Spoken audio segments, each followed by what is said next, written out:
Nima qilasan shuncha diademani bir oy taqasammi-yu, yotadi anta chang bosib. Sizga ham shunaqa deyishganmi? Shu diademani hammasi bitta qizga desam ishonasizmi? 21 xil diademani zakaz qilgan mijozimiz ham yaqinlariga aytganda, "Voy, bu nima qilasan shuncha diademani?" deyishgan ekan.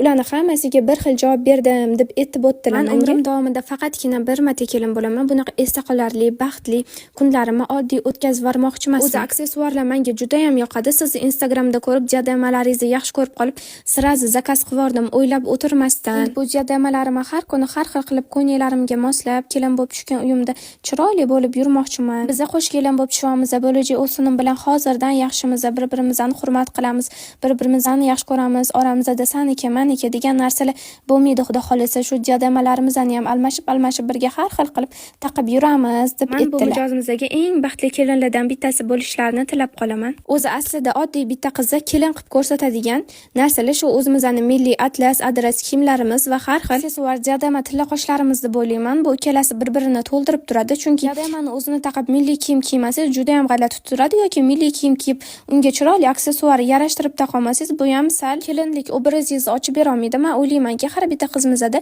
kamida sarpasida 6 tadan 8 tagacha aksessuarlar bo'lishi kerak deb o'ylayman. Bu borada sizning fikringiz menga suv va havodek zarur. Kommentariyalarda har bittanglarni javobinglarni, fikringlarni kutib qolaman.